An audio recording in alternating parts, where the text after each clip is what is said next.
right, video's up. Hello, everybody. Welcome back to another episode. Community chat. All right, here we go, guys. Cathy Harman's going to call in tonight. Oh, good. We're going to talk about fireworks, safety, and She had barbecuing. an article in the paper. Yeah, I got that up, matter of fact. Probably go by that. Yeah. All right. Big thing. And there's just too many people that get so excited about fireworks and they set these damn things off. And I know it. They It's don't have already control started. over it. And they do it at All hours of the night? hours of the night. And it Day? scares the hell out of little kids and The dogs. dogs, veterans, not to mention Oh, yeah. veterans. And people with PSDD are going to... Yeah. Like, no shit, they're shooting at me again.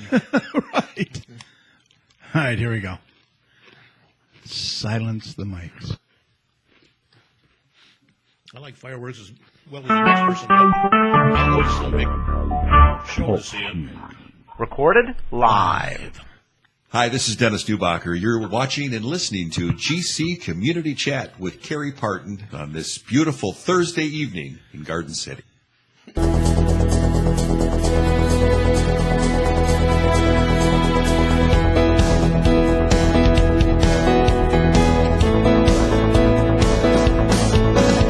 Good evening and welcome to Garden City Community Chat. This podcast is dedicated to promoting our community and yours, offering news you can use and much more. And now, Garden City Community Chat.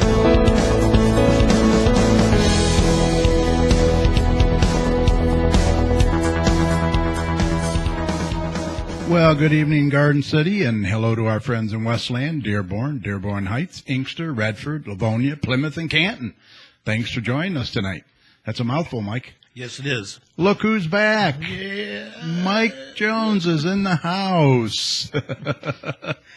I'm back stateside. In back stateside. All right, we'll talk to you a little bit later. All right, you're listening to Garden City Community Chat, show number 294 for June 2nd. Already June. My gosh, this year is flying, isn't it? Yeah. 2016. This is Garden City's only live podcast where we share news you can use and promote our community and yours. I'm your host, Kerry, and joining me tonight is our favorite weather guy around these parts, Mr. Dr. Tom Iwinski. Tom, how are you? I'm doing all right. How are you guys doing tonight? Super. Excellent, but I'm getting better. Cannot complain. The weather's been really nice. Yeah, thanks, Tom. Appreciate that. And look who's back, former Garden City Councilman, longtime resident, Mr. Mike Jones is in the house. How you doing, buddy? We missed you. Yeah, well, I missed you guys, too. I mean, it was a great trip in spite of some health issues, but it's certainly good to be back. Yeah, we'll let you explain where you were and why the delay in coming back a little later in the show. And, you know, with the fireworks season upon us, everyone barbecuing and using those fire pits and taking advantage of this great weather Tom's provided us, we thought it would be nice to invite Garden City Fire Chief Cathy Harman back to the show to remind us with some safety tips and regulations. So she'll be joining us here in about 15 minutes or so, 20 minutes. So look forward to talking to the Chief again. So you'll want to stick around for that. Could prevent any accidents this summer, and we don't want that. And then to close out the show, Mike's going to be here. He's got some community events and some announcements that will be taking place throughout the summer. So hang in there. That'll be coming up shortly and much more. I'll give you about 5 minutes just on the library. Yeah, exactly. Boy, they always got something going, don't they? Mm-hmm. So why not sit back, relax, grab your favorite beverage, and join us for the next 60 minutes or so. Should be a good one. Don't forget, next week's show, we're going to be celebrating our 6th year of being here on Talk Shoe. So we hope you'll stop by, say hi, and spend some time with us. And then on July 14th, we'll celebrate our 300th show. Going to be a big deal. The countdown has begun. We're only 6 away, guys. Mm-hmm. 6 away. Can you believe it? From 300? Getting close. Getting very close. And as I announced last week, we were invited to celebrate and do our show live from the new art center that's going to be located right next to the Moose Lodge at 29137 Ford Road. Neat. That's just east of Middle Belt. We'll be joined by Mr. Don Wakefield, the person responsible for bringing the center to Garden City. We couldn't be more thrilled that Don has asked us to be a part of this great venue. So please mark your calendars, July 14th at the Art Center. Tell your friends to come visit us. We'll be doing our show live from there. And the special time for that show will be 7 p.m., so put that on your calendar. Instead of 8, it's going to be 7 o'clock. We'll have several guests, some giveaways, food will be available, cake, and you'll be able to check out and take a tour of the new Art Center and much more. So hope you'll be a part of this celebration. 7 p.m., July 14th, the new Art Center, Ford Road, next to the Moose. It's going to be a blast. Looking forward to that. And don't forget, on top of all of this, we have several community events that will be taking place throughout the year, not only here in Garden City, but our surrounding communities as well. Westland is actually celebrating their 50th anniversary this year, and I guess they're having an event just about every month throughout the summer, and we'll be here to announce those events for you as soon as we know when and where. Remember, if your community has some great events coming up this year, get that information to us so we can get it out to you, to the listeners. Just send it to us by emailing us at gccommunitychat@gmail.com, and we'll share it with our listeners for you. So 2016 looks to be a busy year, Mike. Oh, yeah. And we got a presidential election, too. Don't forget that. Oh, yeah. Oh, yeah. Joy. Boy, oh, boy, that's going to be something else. All right, we invite you to be a part of the conversation here tonight. We'll all be here to answer any questions you might have, and we have a couple of ways you can do that. You can call in by dialing 1-724-444-7444 and enter the call ID 82757 followed by the pound sign. Or you can just join us in our chat room by going online to TalkShoe.com and search for call ID 82757. That takes you right to our main show page where you're going to click on the large join in button. A window will open, sign in as a guest, and that's all there is to it. Once you're in the chat room, you can type your questions and comments at the bottom of the page, and you'll find our phone number and show ID there as well. If you'd like to text your questions to us, that number is 734-788-9319. We look forward to hearing from you. Now, remember, all our shows are recorded, so you can catch us later at your convenience, which several of our listeners do by going to our main show page, where all 294 shows will be listed for you in order, going all the way back to 2010. So check those out.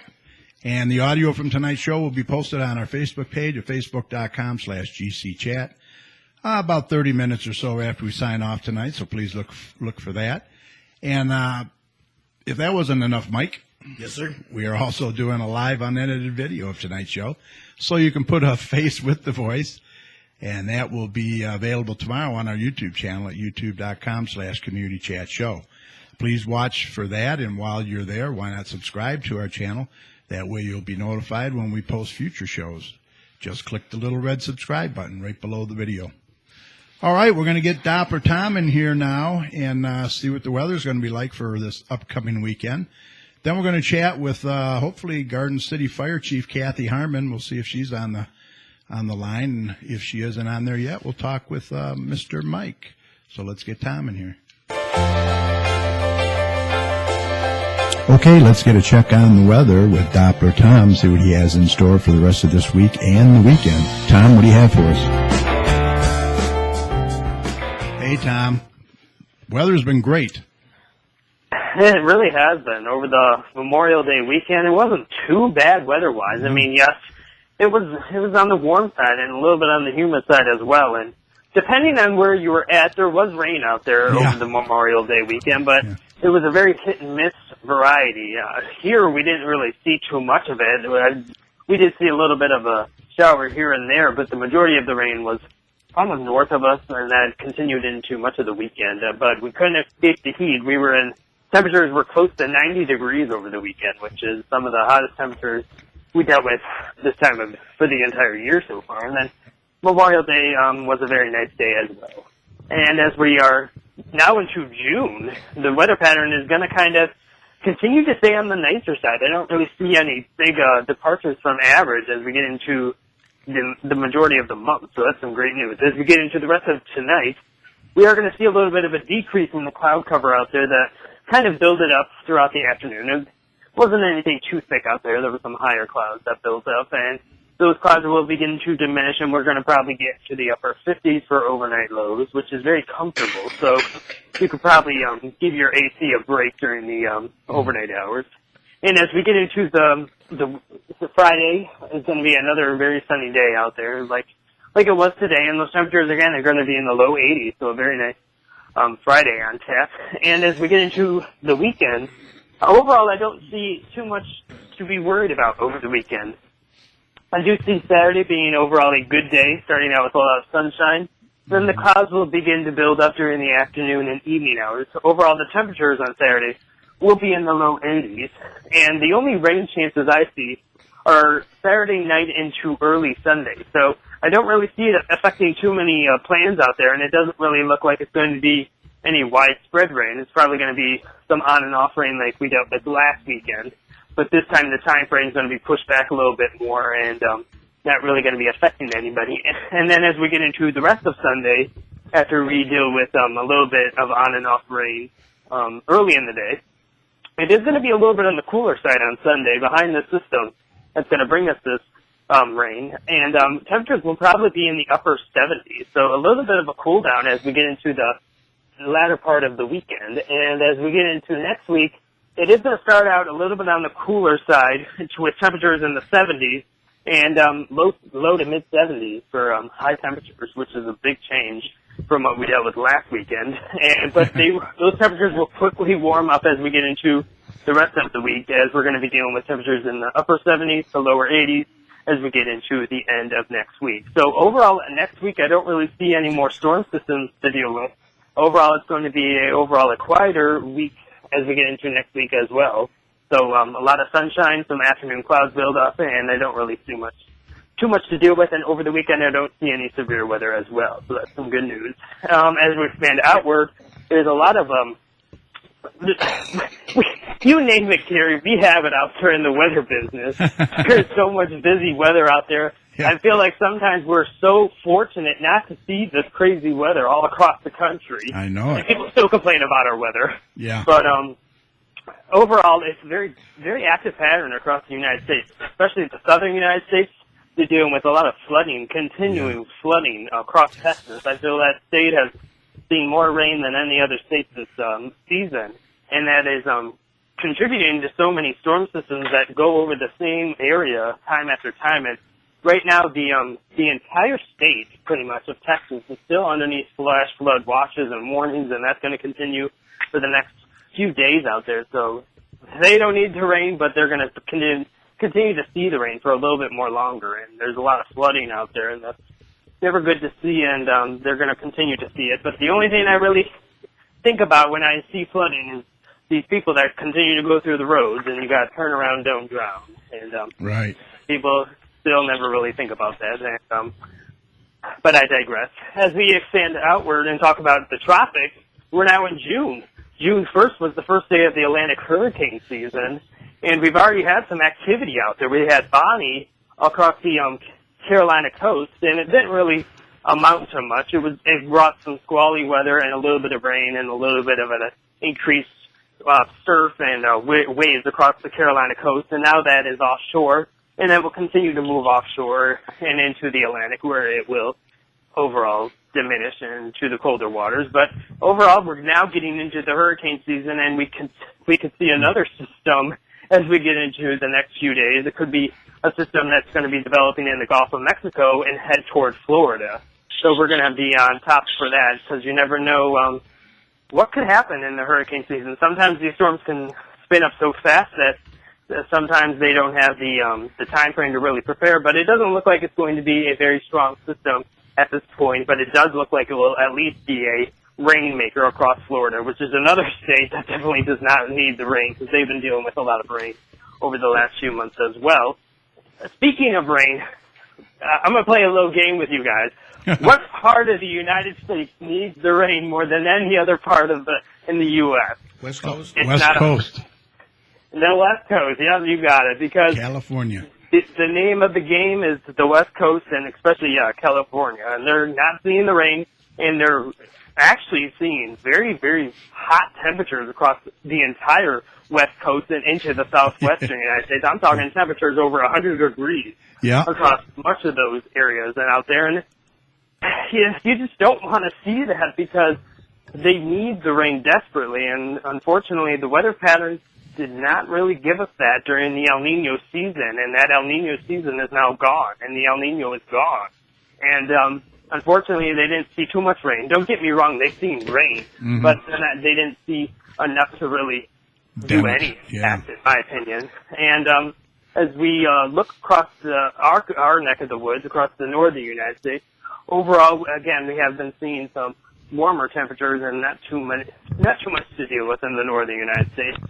But overall, if you want to keep tuned to all this active weather, especially our neck of the woods, just go to my website, DrTomsWeather.com. It has a very user-friendly, in my opinion, website. I mean, this is the time of year where people like to go outside. They want to spend time with their family and friends, but you always need to keep an eye to the weather because it can always change. There could be a thunderstorm that develops very quickly, and you need some way of knowing what's going on. And in my opinion, if you see thunder, or hear thunder, you can be struck by lightning, and most people don't really realize that. So if you have a pool and you hear thunder, you need to get out immediately, and in my opinion, at least wait 30 minutes before from the last clap of thunder before you go back in the pool, because a lot of people, I mean, they don't really care about rumbles of thunder. They just want to have their good time in the pool, but in my opinion, you still get struck by lightning, and it's kind of something that people don't really think about. They really harbor on the fact with, oh, it's raining, I'm going to go inside, and they don't really think about the weather. But if you want to keep tuned to all that weather information, just go to my website. There's a radar right on the home page that you can track the weather, get the forecast, and all that jazz. So just go to my website, and you'll be on tune to the weather and still enjoy your day. So that's my little rant of the evening. Yeah, it's a great website, very user-friendly, very, very easy to use. I do want to give a shout-out. You're speaking of the West Coast. John Quinn, our good friend John Quinn, is in the chat room from Tucson. He says it's 110 out there right now. Yeah, but it's a dry heat. Yeah, that's what he posted. He goes, but it's a dry heat. Yeah. Nevertheless, that's still very impressive temperature. You're welcome to it, John. Yeah, keep it there, John. John, as you know, is the author of Someone Like Me, and he was on our show not too long ago, and former resident of Garden City, now living in Tucson, doing real well. And his book is selling very well. If you haven't read it yet, I urge you to check it out. I believe it's on Amazon still, right, John? I know they sold out a couple times, and it's a great book and a great story, so you're going to want to read that, that's for sure. Thanks for joining us, John. Really appreciate it. Very inspirational. Yes. Looking forward to having you back on when you come. When you're in town, let me know. We'll have you back on. All right. Now joining us is Garden City Fire Chief Cathy Harman. Cathy, are you there? Yes, I am. How are you, Kerry? Good. How you doing, Chief? Great. So the reason I wanted you on, it's that time of year again. The fireworks have already started, and I thought it'd be good to have you on and talk a little bit about fireworks safety. And then with the weather being so nice, people are barbecuing, maybe some grilling safety tips, and also these open fire pits. People need to know about those too. So why don't we start with the fireworks first? Open fire pits are illegal in Garden City, aren't they? Yeah. Right. In all of Wayne County, as a matter of fact. So do you want me to start with the fireworks, Kerry? Yeah, go ahead and start with that, and let people know. You know what the ordinance is too, right? I would assume. Yeah, I can't cite it verbatim, but it says you can use. They list the specific holidays, and you can use them the day before, the day of, and the day after the holiday. And they've loosened the restrictions on your regular consumer fireworks. We have a lot more available, which make them much more dangerous. I'm not a fan of fireworks. I like fireworks. I like to go to displays, but I find your average firework, in the urban setting at least, is it's quite a problem. They can cause devastating injuries. They can wreak all kinds of havoc for the neighborhood. So, the basic basic safety, or the first thing is to, make sure that you have the appropriate fireworks, that you are at a location where it can be discharged from your property, but it will also land back on your property. Yeah. So it doesn't end up in somebody else's yard, right? Yeah. Oh yeah, I don't shoot fireworks off, Yeah. and I can find all kinds of bottle rockets in my yard. Yeah. It hasn't been too bad this year yet. No, not yet. Right. Fireworks, people tend to, as the night goes on, they may have had a couple cocktails, and they have a few more. Then their judgment is impaired, their motor skills are impaired, and you're more likely to have injuries as a result of that, or, they may use a bad judgment and start shooting bottle rockets at each other, for instance. Jesus. Dry conditions, people don't realize that if that bottle rocket goes and it lands in a gutter, it has dry debris. Very dry. You can start a small fire. It gets up in the roof, up in the tar paper, the shingles, and it can get out of hand really quick. Yeah. The people, if they're going to discharge them, stop using them at a reasonable time. We've been woke up out of a dead sleep at 1 o'clock in the morning. I thought a bomb went off, and it was a legal firework. I found out. Wow. Because I went and had a conversation with the neighbor. I'm like, was that you? A subject that we wanted to touch on and maybe dedicate more time to would be the effects that these fireworks have on people with PTSD. Yeah, your veterans, and right. And on our domestic animals. Our pets, right. Small kids. When we start having a lot of fireworks discharged in our neighborhood, we typically have to take our dogs and put them down in the basement, turn the TV on with the volume up and a light on, so they don't see the flashes and they don't hear the booms. Yeah, our dog is the same way. She just runs for cover, and you do the best you can, but it's ridiculous. And it's all, like you said, it's all hours of the night. They don't end at a reasonable time. No, and there's no, when the police, they show up, everybody's cool, and nobody's going to shoot off a Roman candle when the police are there in the middle of the street. And that's another thing. People complain that the police aren't doing enough, but they can't be at every single one. They have priority runs, and I hate to say, shooting off fireworks wouldn't be a priority run, really. Not compared to an accident. No. Or a crime or something right. like that. So, people got to be patient, and they got to understand that. Well, plus it causes neighborhood disputes and, outright fights sometimes. Oh, yeah. Well, plus the fact that even if they get to the site, if they're not shooting it off, as Cathy said, at that time, so the police can actually witness it, there's nothing they can really do about it. You have to see them actually. Yeah. Unless there's evidence, clear evidence of it or something. But it's dangerous, and like you said, they've relaxed it now, and it just seems like it's getting worse and worse every year. And I know it makes your job a lot tougher. Yeah, quite a bit tougher. We had no incidents involving fireworks, but we've had a fire over Memorial Day weekend. But last year we had some damage attributed to a firework, and if the kids hadn't been home, parents took some of the kids to, I think it was a Livonia Spree. Had their other son not been home when this hit, because it got into between the vinyl siding and the foam insulation, and it caught the tile, and the fire started in the wall, and it went into the basement. It wasn't a lot of fire, but had he not discovered it through the alerting of his smoke detectors, we could have had a working fire. That could have really been bad. Yeah. Wow. And that wasn't a straight up and down firework either. That must have been, was something that had to project and came across. It looked like it came from the back of his property, like over a fence or something at their house. And another thing is like you said, fireworks are very unpredictable, aren't they? Oh, yeah. Yes. People, they think it's a dud or something, and they'll go up there, and it'll blow up. It could blow up in their hand, in their face. It's very dangerous. Yeah, before they've changed the law, I had been on a call, this was some years ago, with a gentleman just on the border of Garden City, and he went to light. They had been doing a fireworks display in their backyard, and it blew up in his face. He lost an eye. Mm. It was pretty horrific. You respond to these.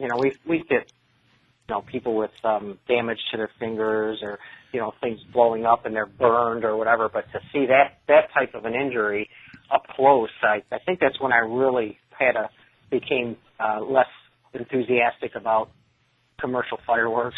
Yeah. I mean, I'm sorry, consumer fireworks. Right. Going out and blowing them off. They're just crazy. People get stupid. They put them under cans and start blowing up stuff, and it just gets out of control. Well, that happened to one of our Dopper Tom. You can attest to this. Our Channel 7 weatherman, Dave Rexroth, lost an eye, right, with fireworks. Tom? I guess he does. He's going out enjoying the weather. Yeah, he's enjoying the weather. But yeah, I guess he lit the firework or something and blew up in his face and lost an eye. So it can happen to anybody. Doesn't matter who you are. You got to be careful. No. Yep. So anything else on fireworks that you wanted to let anybody know about? Just to be careful with them, right? And do it in a safe environment. Yeah, be safe about it. Be sane about it. Please be sober. Please supervise. Keep the kids away. And be reasonable. Yes. It's so common sense, isn't it? Really is, a lot of it. Yeah. You just, the people, they're partying. That's kind of some of the situation in my area is, Yep. and they're younger than I am, so quite by probably 20-something plus years. Mm-hmm. So to them, they're partying. They're having a few beers. They got friends over, and, Yep. 1 o'clock in the morning is nothing to them. Geez, I'm halfway through a night's sleep by then. Don't wake me up blowing stuff up. Exactly. And expect me to come out and be nice about it. Yeah. And like you said, with our veterans and anyone that has, the PTSD, that's it's very, very hard on them. Let's kind of remember our veterans. Yeah, that's such an insult, especially when you tell people, look, man, you don't want to divulge anything, but it's like you might want to rethink your, rapid firecracker and these explosions. We got people in the area that, are suffering from various types of, issues, and you're contributing to their anxiety. Yep. Yep. There's my dog adding her 2 cents. That's good. That's good. All right, then let's move on to barbecue, outdoor grilling safety tips there. A lot of people are grilling outside now. Hopefully outside. You want to make sure that your grill is, safe and operational, whether you have a line-fed gas grill, if you're using a propane or charcoal. Mm-hmm. You always want to position your grill far enough away from your garage. Don't grill on your patio decks. I can't stress that enough. You would be surprised at how many little fires we have on decks from people putting things, either grilling or those smoke pits, in addition to your charcoal grills. We've had people pour gasoline on them. Oh, no. Well, gasoline, the vapors are going to explode. Yeah. We had a lady that, it was quite a few years ago, but the explosion you could hear for blocks. Oh, yeah. We didn't know what we were running in on. And but she suffered some life-ending burns, over time with the infection. She was an elderly woman. Even pouring, I see people, squirting that lighter fluid, charcoal lighter. Well, there's visible flames. Jeez. Don't do that. Don't let, be aware that the grill's still hot. Supervise the little ones, around the grills. You want to set up. You want to kind of set up a safe perimeter around that too, right? Keep the kids and the pets away, and. Yeah, and maybe some of your friends and relatives who have maybe had a few too many, and right. You don't want that to get knocked over. It's and don't empty it. Close your grill up, and then if you have coals, wait till the next day to dump them. Make sure they're out all the way, unless you're going to soak them. Put them in something, a proper container, and water it down. It's just not worth the hassle of a fire or, somebody getting injured. Yeah. Also, keep the grill clean, after each use. That grease can build up in there and catch fire, huh? Yeah, you can end up with a really bad grease fire with the buildup, and even when you shut your grill off, you can end up with problems as the grease buildup goes down and gets, especially if it's a propane tank. Yeah. We've had issues with seals and leakage, and then we ended up having, barbecue actual grill fires. Jesus. And they're typically grease fires, and if people keep opening it and trying to throw water on it and it explodes more, and we're like, no, and we'll just hit it with a fire extinguisher and it'll go out right away. Usually if you have a grill, you grill frequently, it wouldn't hurt to have a fire extinguisher out on your patio or accessible in your garage. So in the event it does catch on fire, you don't go for the garden hose and spread the grease all over. I mean, you'll probably get it out. So it's not going to be the type of, it's not going to have the same as throwing water on a pan of grease, but you still could get flashbacks. So it'd just be best to have a regular extinguisher and utilize that if your grill flares up, or you have a grease fire that you can't put out. And what about lighting a gas grill? It's very important to keep that lid open, isn't it? Yes, I'm sorry. I had notes and they're sitting on my desk. Yeah. You want to make sure that you have your grill open when you're using a gas grill, because you got to have the right air and gas mixture, right, so that it'll ignite. If you concentrate too high and then you hit that switch or you put a flame there, it's going to explode because the gas is built up and there isn't enough oxygen, to do it. Yeah. Those gas grills, I thought, the igniter on mine went a couple years ago, and that was pretty easy to change out. Yeah. I always prefer to use those instead of matches. Yeah, they are safer than the matches. Yeah, I like the igniter. I have that too, and they are pretty easy to replace. So bottom line is just use common sense. Yeah. And keep an eye on your food while it's cooking, and the kids and the dogs and everything else, right? Exactly. But open fire pits are let's get into not that. legal. Let's get into the open fire pits now. Yeah, people think if they buy a ring and put it in their backyard and dig, or they put rocks around it, that it's legal. And it's not legal in Wayne County to do that. Now, some of those little fire things with the proper screens and a chimney, those are legal. Oh, okay. Yeah, well, they're technically not legal, but as long as they're contained in or you're using it for cooking. What happens is people start to burn yard debris, and people really don't know that this is local. You cannot have any open burning in Wayne County, and a lot of it is because of we live in such close proximity to each other. Right. You can't, like tonight, we don't have our air on, the windows are open, and if my neighbors decided to have a fire pit, it might start out a nice little campfire, but, what usually ends up happening is a few cocktails and the logs get bigger and the fire gets higher, and then, or they'll burn the wrong stuff and it stinks up the neighborhood. Yeah. It causes people with burn their garbage. I've seen that. Yeah. Yeah, it causes asthma patients, COPD patients. Yeah. It really exacerbates their conditions or their symptoms. Yeah. People will frequently, we don't go out and patrol. The police don't go out and patrol. What happens is it becomes obnoxious or it goes too late, and then people will call us or call 911. And that floods us with unnecessary calls, but it is our job to go out and make sure that it's safe. And sometimes it gets pretty contentious. People, if they're intoxicated and we're coming up and, they want to get confrontational. So we try to send the police out because they have, the enforcement powers, and people tend to be a little less likely to, give the police a hard time. Exactly. We usually come in with a different approach, but sometimes it's the repeat offenders and such. But you have to have someone who's going to, if they get ticketed, that's going to follow through on that as well. Yeah. Yeah. Whether it's by a fine or, or something, just to discourage that. But that's typically what it is. Or, I had somebody burning leaves one year, and I was doing a check of a house of a fire, and I was right by Lather School. And the smoke, I couldn't believe it. So I drove up. I thought the house was on fire. Right. There was that much smoke. And she was burning leaves.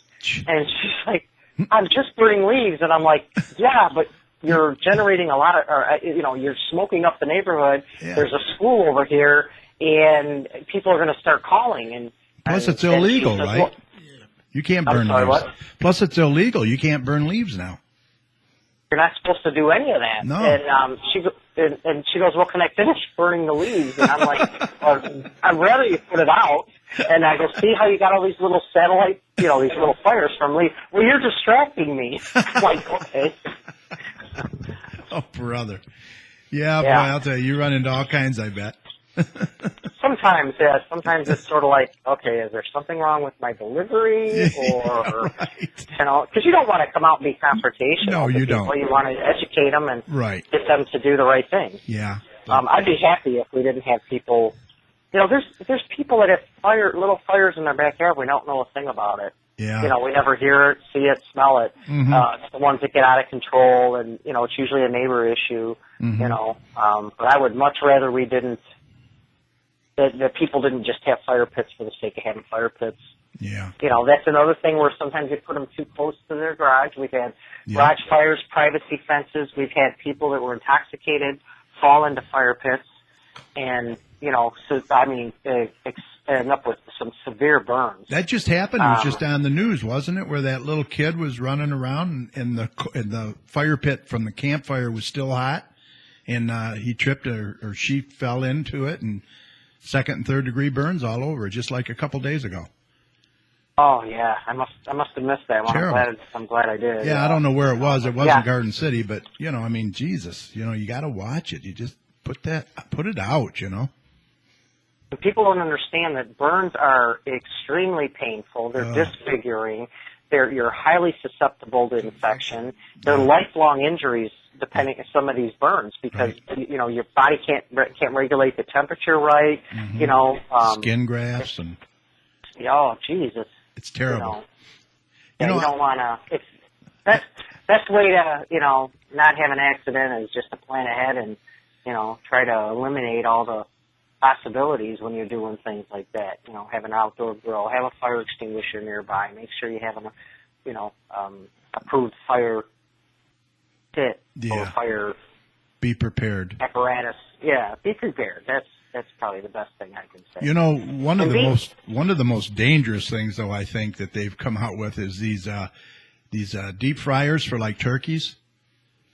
Oh yeah, we've had a few fires because of those too. Oh, those are lethal, man. The turkeys might be wet or something. They'll put it in that boiling grease, and it just flames up all up the side of the house and everything. If you don't have it, it's crazy. Very dangerous. We had one in the winter. It was a beautiful winter day, if you want to call any day beautiful. But the sky was blue. Mm-hmm. We had a lot of snow. It was a couple years ago, and the husband had gone out and put the turkey or had the fryer going, and then I believe he brought something home for his wife to eat, Mm-hmm. and he was up taking a shower. Somebody was on the second floor and looked out, and there's just a ton of smoke, and what we figured had happened is the snow from the roof, when the wind picked up, it blew enough of the snow off, and it landed on the grease, and it caused a grease fire. Oh, wow. Yeah, so the man of the house, the husband, he ended up with burns to his hands trying to put it out. And the house caught on fire, and there was some damage. But yeah, that was a pretty bad one. Yeah, terrible. Frozen wet turkeys, they don't clean them out, or you can't, and some of it's trial and error. People, maybe they didn't read all the instructions, but. Or they put too much grease in, good. Or they put too much in, and that overflows the grease, when they put the turkey in. Yeah, it's very, very dangerous. Well, bottom line, Chief, is people got to be responsible, use their head, some common sense, and let's have a safe summer and safe holidays, huh? Sure. Yeah, I mean, we certainly would rather not have a busy day than, we'd certainly, Right. rather not go to calls like this. Yeah. Because they're just, we see you for 20 or 30 minutes, but the effects can last them a lifetime. Exactly. Yeah.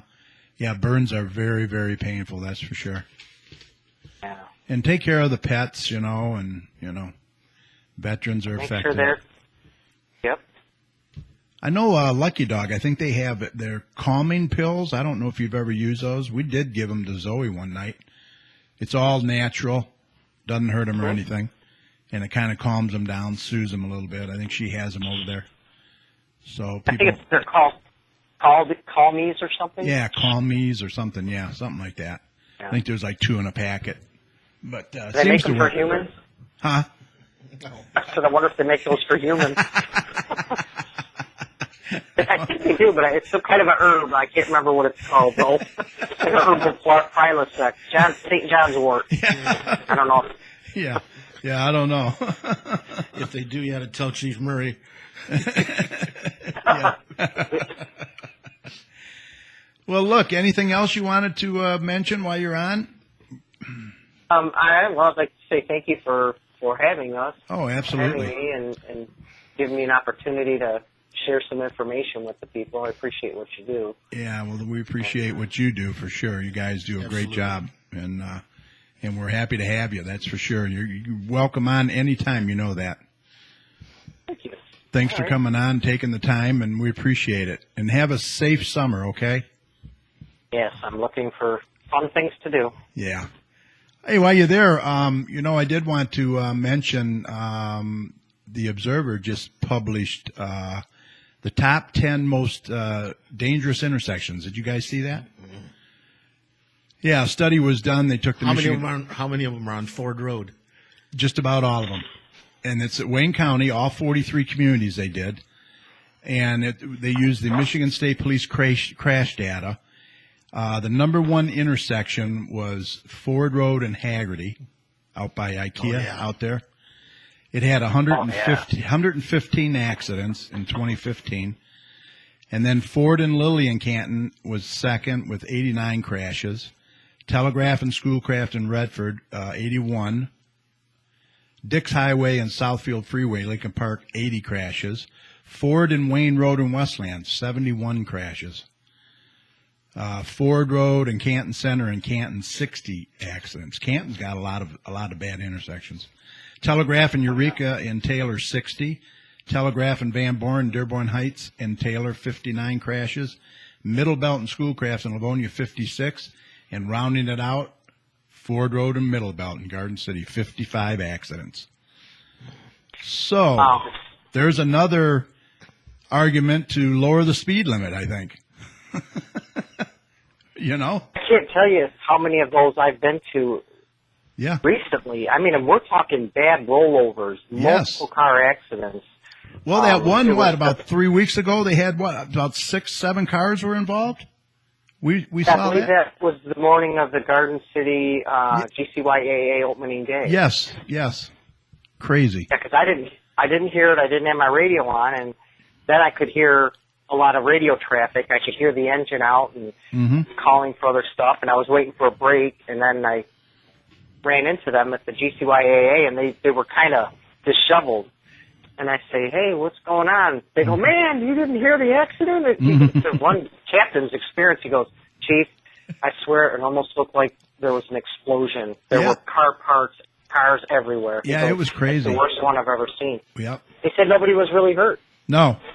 We were actually going home from Tony's, and we were turning west on Ford Road off of Middle Belt, and it had to have just happened. I mean, it was crazy in the eastbound lane there. It's unbelievable. Yeah. Unbelievable. Well, I was supposed to be out selling doing the White Canes with the Lions Club, too, that morning. Yeah. And at my Lions Club meeting, they said, that's it. Like, I guess we're pretty much done with street sales anyway. But he said his brother they just walked off for the day, and then that car accident happened, and he was freaked out. My gosh. That really could have been 2 bad. brothers, and one of their sons are in the Lions Club with me, and he's like, no, because when he heard it, he had to look. He said, that's all I was trying to see if Bobby was okay. And he was fine. But then they were trying to help, and it was chaos. If you're not accustomed to those kind of things, and even if you are, they're often when you go to, you're trying to prioritize and, keep the other traffic from injuring people and do a proper assessment and make sure everybody's safe. And it's pretty crazy for a little while. Yeah, half of the 10 accidents were all on Ford Road, half of them. So, this is a good argument for, street sales. Once again, I know it's dangerous out there, and the speed limit. Let's face it, It is. It's tough. But if you eliminated street sales in Garden City, it would be devastating to Goodfellows. Well, I think it's going to happen. I hate to say it, but it's not looking good. I don't know how they're going to raise money. I know. So much. I've done it every year except for the years I've had broken ankles. Yeah. Around Christmas. Yeah. Yeah, me too. I've done it my whole career.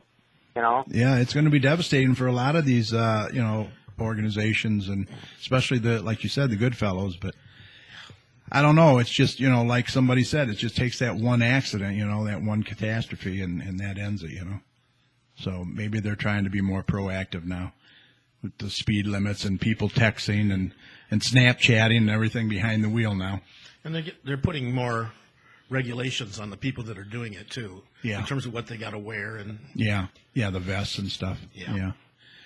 And that's a cost. That's a cost to them, So. The compliant vests are not cheap. No. The ones that meet all the road safety requirements. Exactly. Because we have to wear them.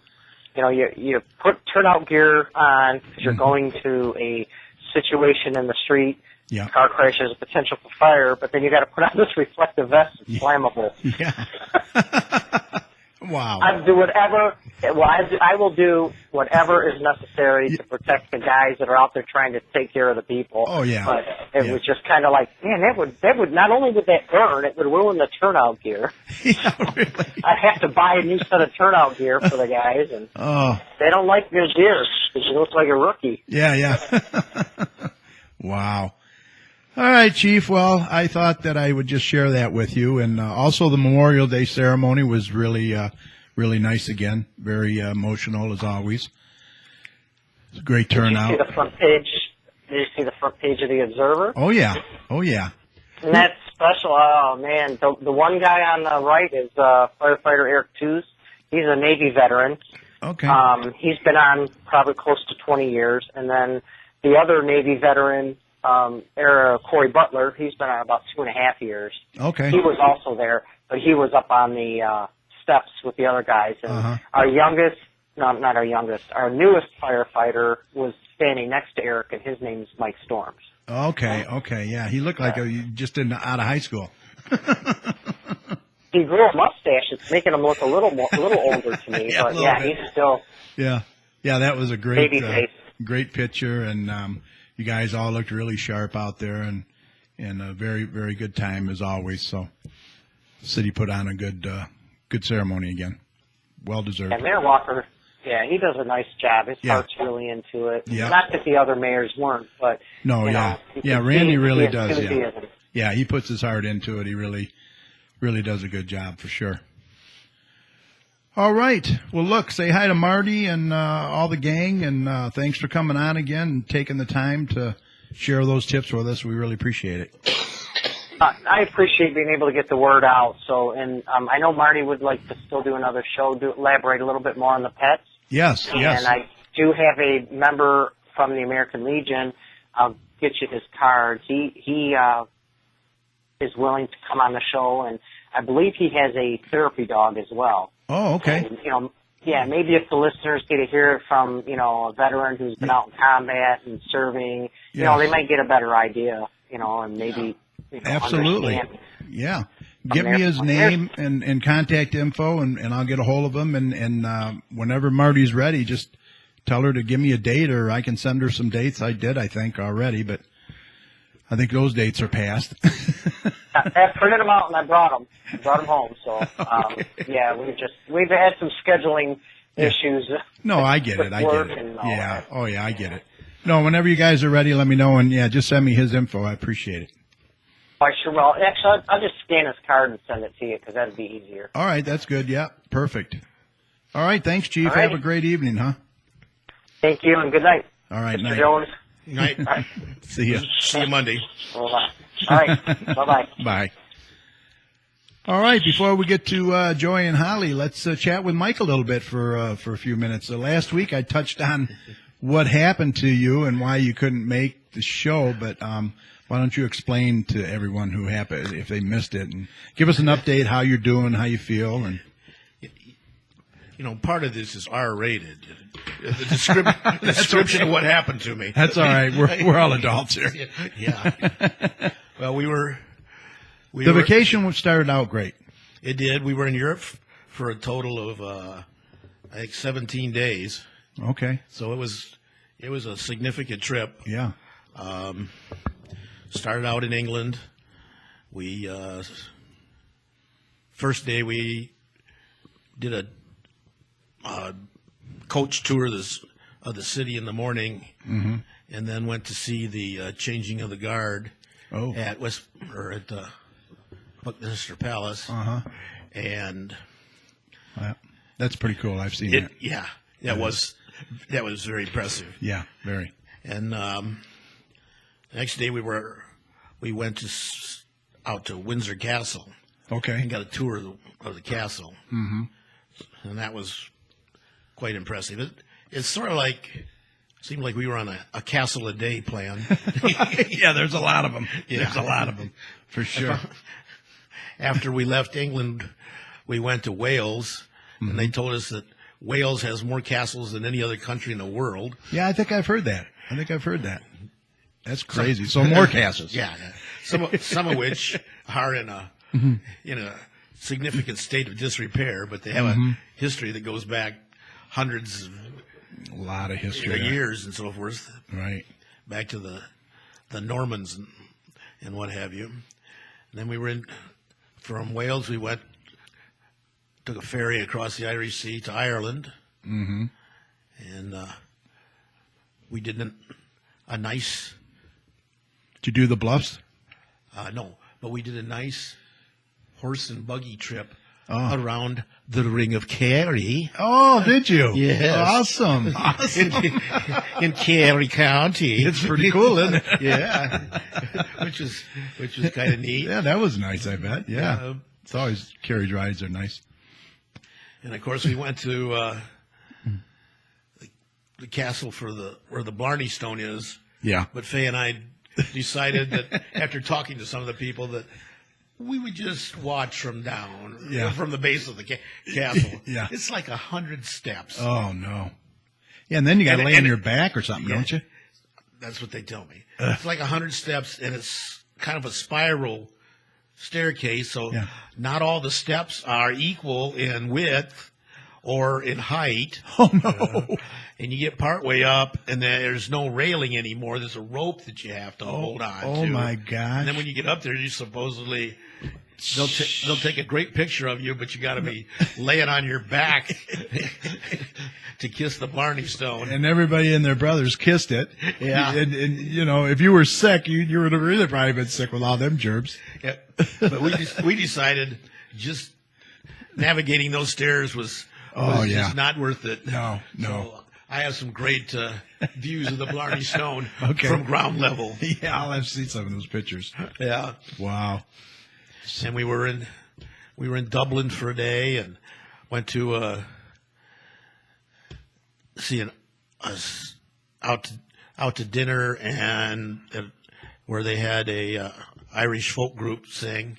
Okay. So that was nice. That was kind of neat. Yeah. And then back across the Irish Sea on a ferry. The whole bus goes on the ferry. Oh, the bus, everything, huh? Yeah. Wow. Yeah. How was the water? Calm or a little rough? Or? No, it was actually pretty calm. Both that's trips. unusual. Yeah. And it's like a 3.5 hour ferry ride. Oh my gosh.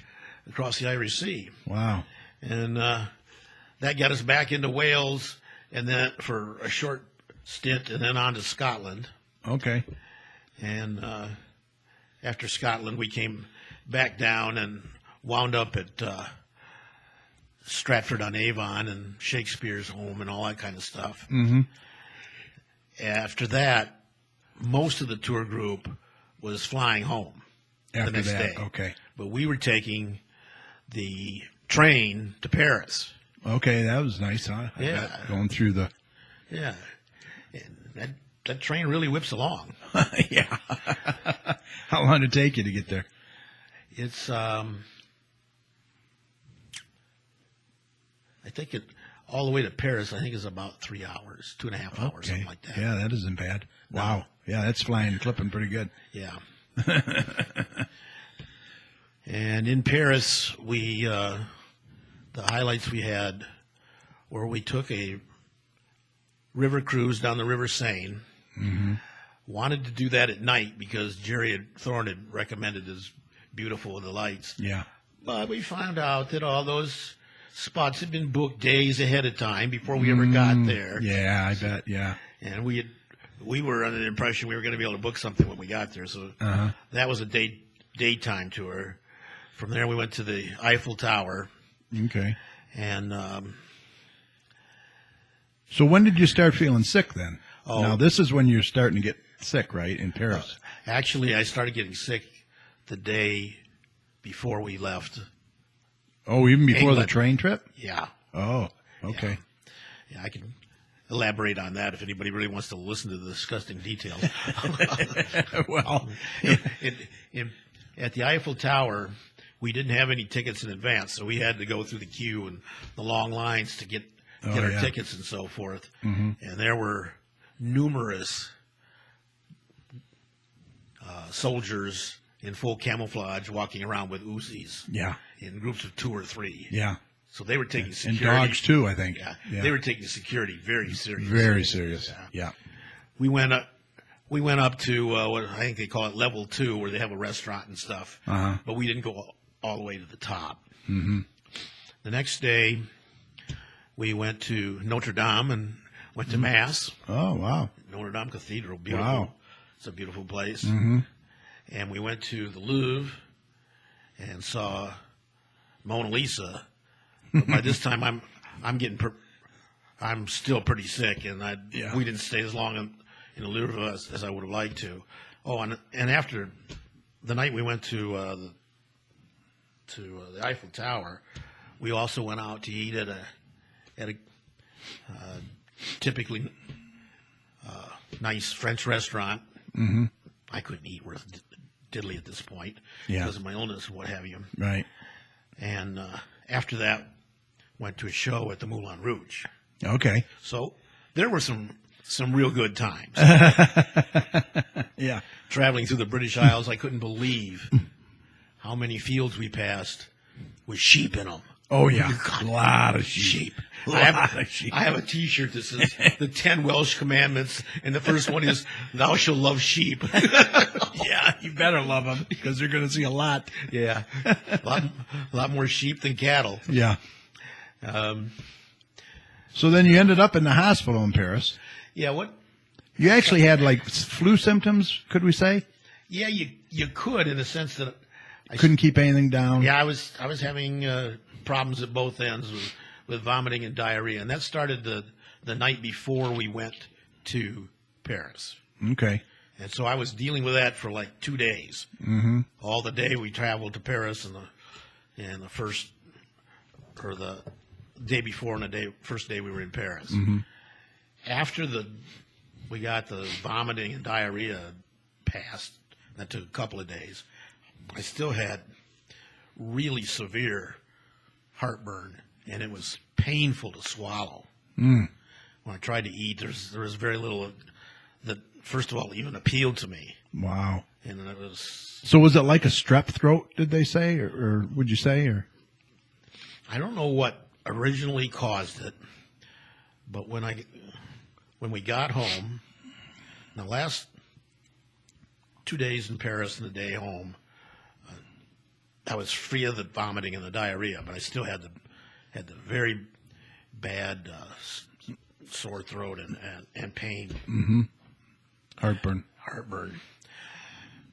We got home and went to see my doctor the next day, and he admitted me to Huron Valley. Okay. And they did I don't know what you call it, a gastro test. Scope test type thing. Yeah. And determined I had ulcers in my esophagus, stomach, and what have you. Wow. And that's where the pain was coming from. Yeah. So they treated me for a couple of days, giving me an Fluids. IV and medicines to try to coat the lining. Okay. And decrease the stomach acid. Oh, yeah. So come Thursday morning, my primary care physician came by and he asked how I was feeling. I said, well, I'm feeling better. It's still got some problems swallowing and what have you. That hasn't gone away, but I am definitely feeling better. And he says, well, what are you doing in my hospital then? he says, if you want, I can discharge you. And I hadn't expected this. This is Thursday morning. Yeah. So I had talked to Faye, and they thought they were going to keep you another 3 days. Yeah. And so they discharged us Thursday afternoon. He said, do you want to go home? I said, you're damn right. I want to go home. Yeah.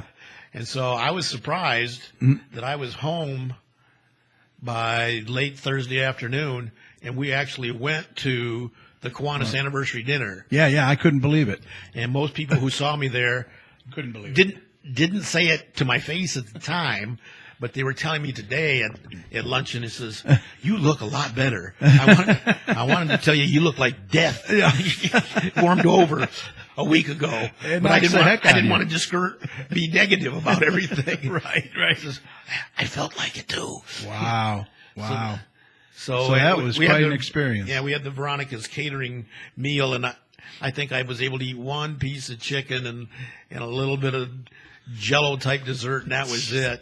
All that soft stuff kind of. Yeah.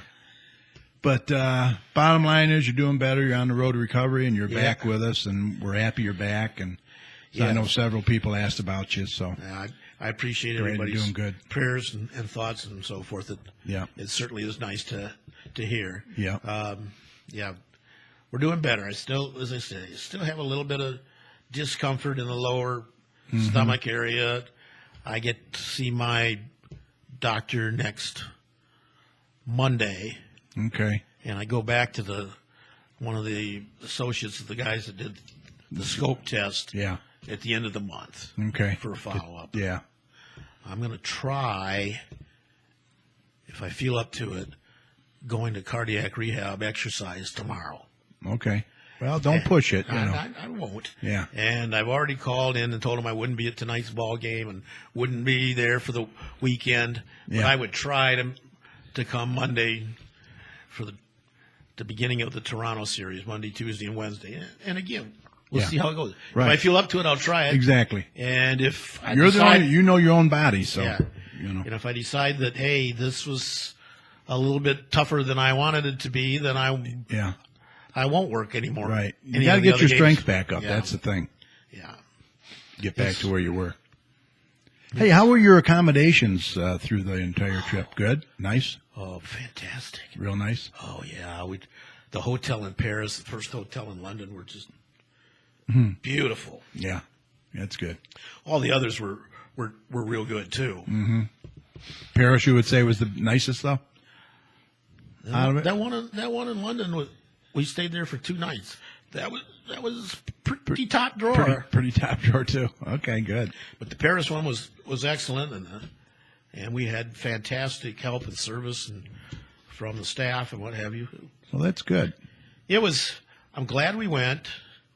I'm glad that even though I got sick, that we were able to do what we were able to do. Yeah. Because I didn't figure.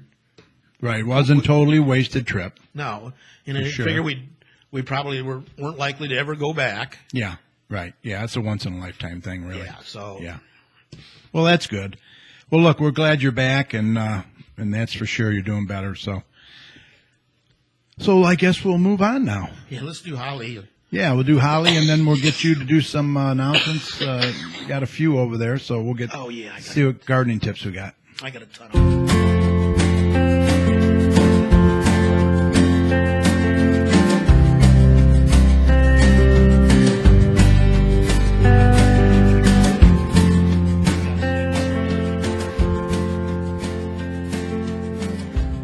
This is Gardening in 2 Minutes. One of the ways that you can save water in your garden is by utilizing free resources that you already have on your property and using them as mulch. Mulch is a great way to keep the water in. One thing you can use is leaves. We collect ours in the fall.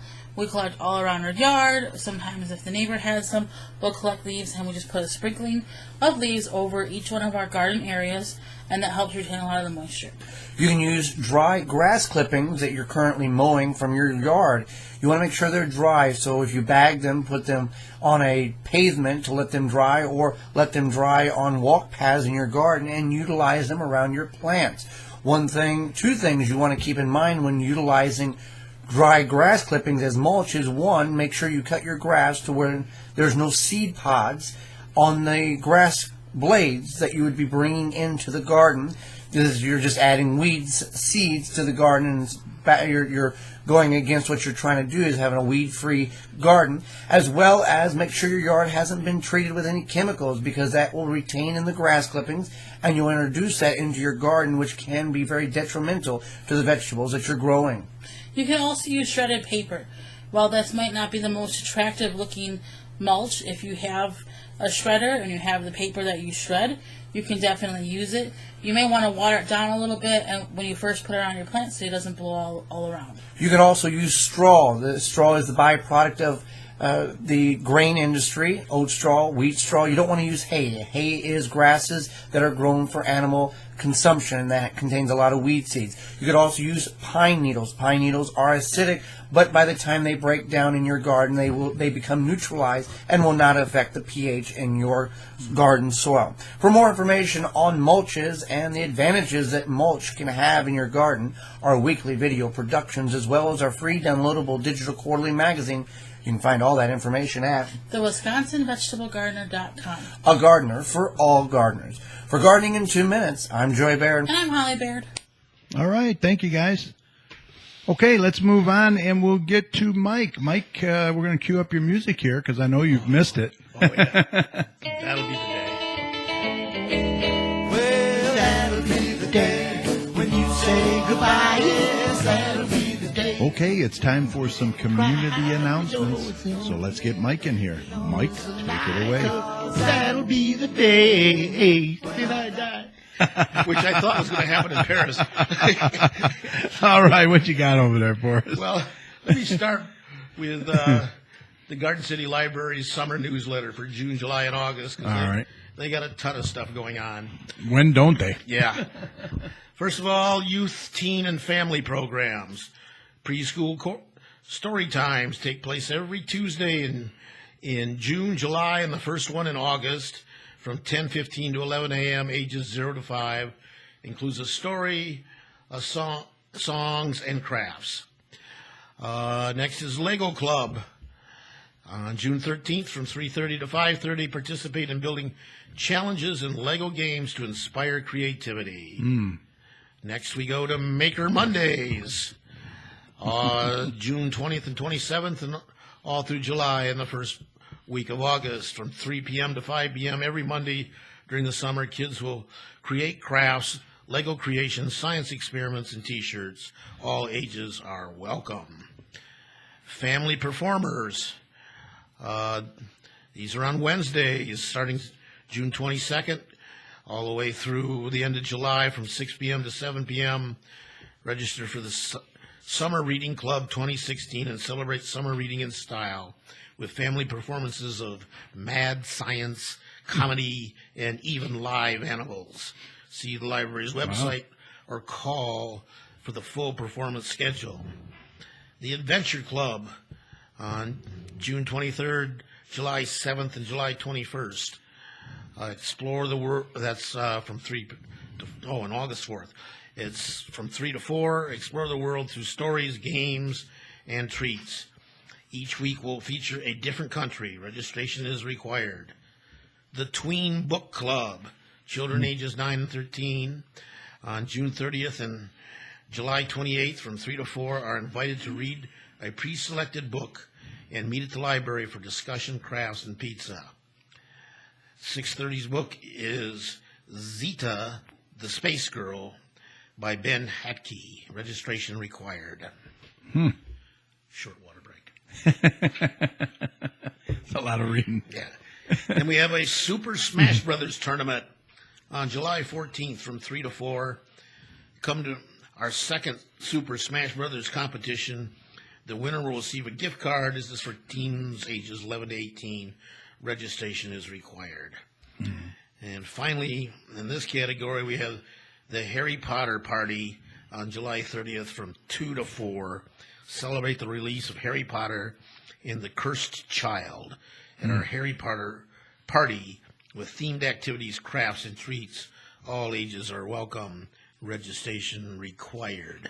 They also have a bunch of adult programs, many of which we've mentioned before. Yeah. The one-on-one computer helping, a knit night, craft weekenders, stress buster, adult coloring night, adult summer reading program meetings.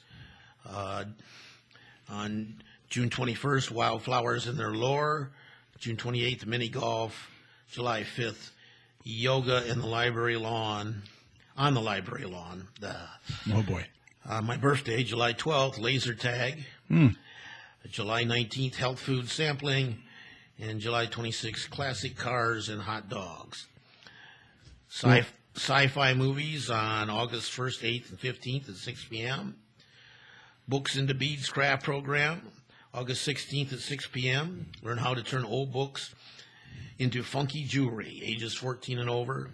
Nerd night, local nerd Gabe K will discuss the history and give an overview of gameplay for a nerdy topic. Call to register, Doritos and Mountain Dew. Jeez. Well, let me say, if a person can't find anything to do with that schedule, you're not living, let me tell you. Yeah. Something for everybody. Yeah, you must be a recluse. Yeah. Living under a rock. Yeah. They also offer many services at the library, including sending and receiving faxes. You send it for $1 a page, receive it for 50 cents a page. Printing and copying for 15 cents per page, black and white, 50 cents full color. Free wireless internet. Overdrive with free downloadable ebooks and e-audiobooks. Zinio, free digital magazines, drop-in computer tutoring, exam proctoring. As you said, the library has stuff for everybody. Yeah. And they can go on their website if they want to learn any more, too, I would imagine. Yeah. Garden City Kiwanis is having a trivia night. Ah. It's going to be this Tuesday, not this Tuesday, but the next one, June 14th. Registration is 6:30 to 7, $5 a person. It's at the Sports Venue Bar and Grill. Proceeds benefit hospitalized children in Michigan, a dictionary project for third graders, Kids Day in the Park, food drives for community pantries, Cougar Care Cafe, Berger School programs, and many other things that the Kiwanis support. So reservations accepted and encouraged before the event. Please call Lori at 734-972-5648. She does a good trivia over there. Yeah, very good. I'm looking forward to that. I think they do like 4 on a team, 6 on a team, something like that. Something like that, yeah. I thought it was So get your teams together. I thought it was 6. Yeah, could be. Okay, the Garden City Garden Club is having a neighborhood beautification contest. Club is challenging homeowners and residents to clean up their blocks. Get out and talk with your neighbors, join forces, and improve your curb appeal. Keep our city free from blight and show people why we are named Garden City. At least 4 houses on one block need to participate. Contest runs from June 15th through August 15th. Entry forms may be picked up at Barson's Greenhouse or at Lucky Dog in Middle Belt. Yep. A giant pumpkin contest. The Garden Club is supplying free giant pumpkin seeds and tips on how to grow a giant pumpkin to anyone who would like to participate. Seeds need to be planted by June 15th. Free seeds and entry forms can be picked up at Barson's Greenhouse or the Lucky Dog. Can you grow the biggest pumpkin in Garden City? Pumpkins will be weighed, measured, and judged at the annual Garden City Chili Cook-Off, Saturday, October 8th. So another big activity at the cook-off. Yep. For more information on both of these programs, call Garden City President Stacy Karafotis. Yep. At 734-564-3868. We got a reminder about Brenda's Butterfly Habitat. It's open now. Yep. Open today. First Thursday in June, and it'll go until the first Friday in September, 9/2. It is closed on July 4th, however. Hours of operation are Wednesdays through Sundays, 10 to 4. Admission is free, but they do accept donations that sure help to defray the cost of the operation. You can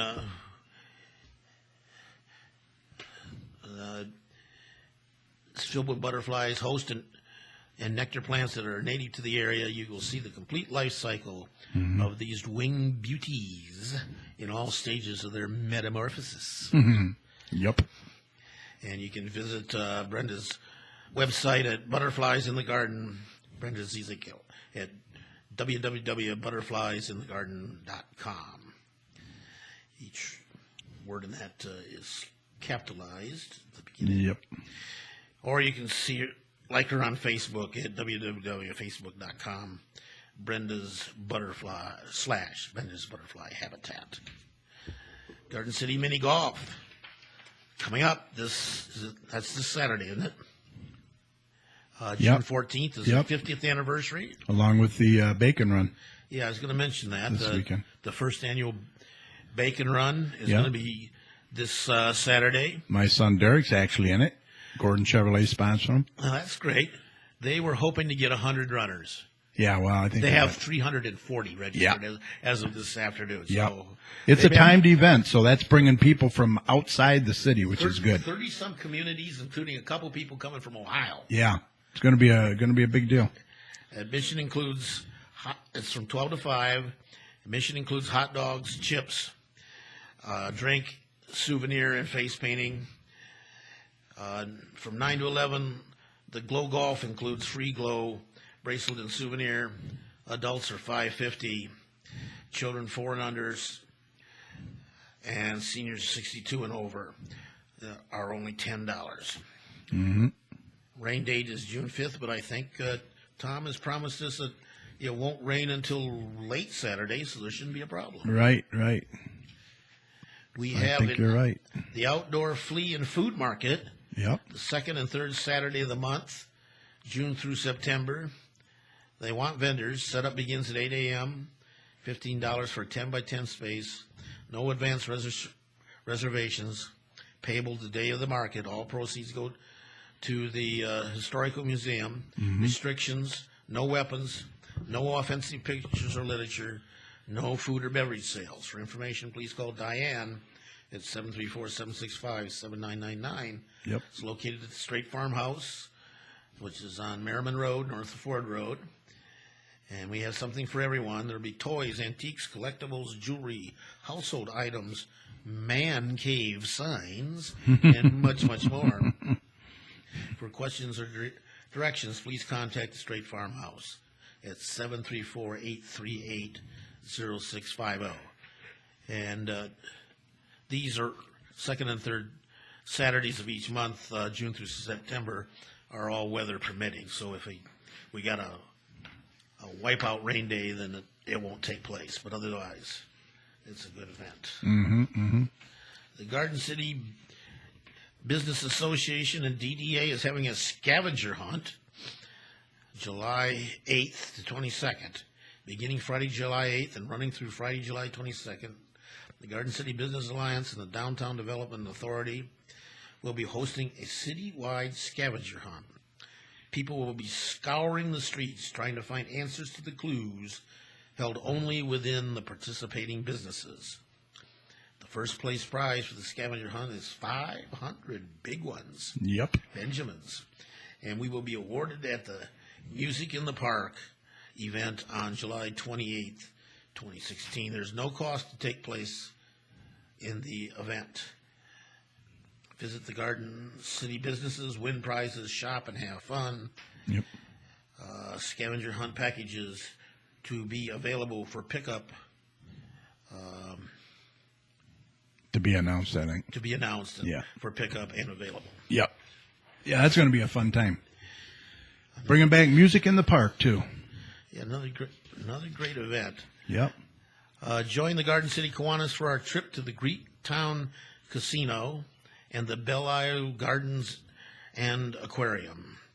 This is going to take place on Saturday, August 27th. You pay $30 and you receive $20 in slot play, All proceeds will help the Kiwanis, help local kids. Come and be part of the fun for a wonderful cause. Here's how to join. Call Party Animal Travel at 734-525-9777 or contact your local Kiwanis member, such as Kerry or Mike, and tell them you want to sign up. The cost is $30, and you can pay by cash, check, or credit card. The bus will load at the Garden City Kmart at 9 a.m. This is on Saturday, August 27th. And Party Animal will be having raffles on the way to the casino and on the way back. You can win a trip from Party Animal Travel. Every player will receive $20 in slot play for the casino, so you pay $30 and you get $20 back right away. To whole use the trip slot. costs you $10. Yeah. Can't beat that. Take time to explore the new Detroit and the new restaurants in Greektown. Our bus will depart the casino at 3 p.m., make a tour of Belle Isle to see the remodeled aquarium and conservatory. Please help us help the kids. Call 734-525-9777 and make your reservations now. You must be at least 21 years of age to participate. All right. You took back those last couple. Yeah, that was, you already covered it in the library. Okay. And that's it. That's it. Wow. That's enough, huh? Yeah. Another drink of water. All right, well, we're going to wrap it up here. We want to remind all residents that the next city council meeting is going to be held next Monday, June 6th at 7 p.m. at the council chambers located at 6000 Middle Belt Road. They urge all residents to attend. I just want to mention that if you'd like to be a guest on our show, like Fire Chief Harman, then all you have to do is send us an email at gccommunitychat@gmail.com. We'll shoot you some available dates, and that's all there is to it. Maybe you own a business or belong to an organization and you'd like to share your information with us and the surrounding communities. If so, this is a forum for you. Just email that information to us. Once again, gccommunitychat@gmail.com, or give us a call at 734-788-9319. We look forward to hearing from you. Our shows reach several communities in the area, so if you can get some information about your businesses and organization, we'll be more than happy to get them on the air for you. All right, are you a business owner, resident, or community advocate interested in serving the business community? If so, the Garden City Business Alliance is looking for you.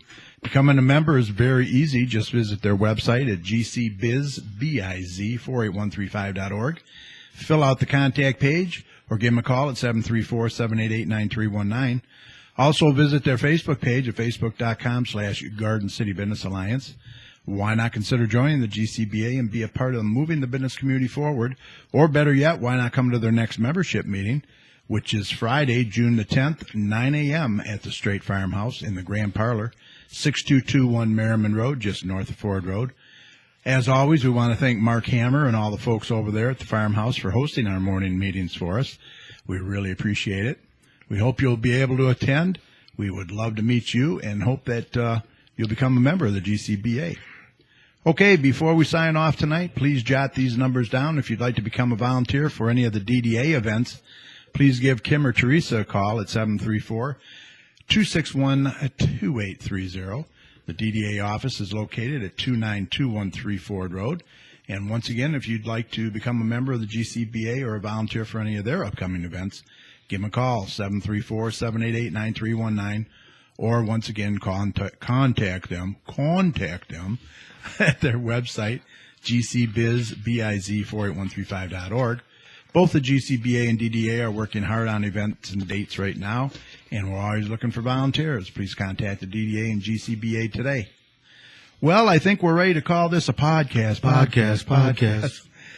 You missed that, didn't you? You know what? It was really weird. I did it myself last week by myself. It's better in stereo. Yes, it is. I want to thank my co-hosts, Tom and Mike, and a big thanks to Garden City Fire Chief Cathy Harman. Also, thanks to Joey and Holly and everyone who joined us in the chat room. And to those that will be listening and downloading the show later, and also those that will be watching the show on our YouTube channel, we really appreciate your support every week. Remember, the audio from tonight's show will be available on our Facebook page at facebook.com/GCChat shortly after we sign off tonight. And also on our main show page at TalkShoe.com, show ID 82757. And look for the video of tonight's show. Don't forget, tomorrow on our YouTube channel, youtube.com/CommunityChatShow. And if you like what you see, please subscribe. Just click on that little red subscribe button right below the video. All right, remember, the success of a community depends on the community, so please support your local businesses. And if you see something, say something. Look out for one another out there. For all your weather information, be sure to head on over to DopplerTomsWeather.com. So on behalf of Tom, Mike, Holly, and Joey, this is Kerry saying take care. We'll see you all next week, June 9th, when we celebrate 6 years with TalkShoe. Wow. Right here on TalkShoe.com, show ID 82757. Be safe and good night. Good night.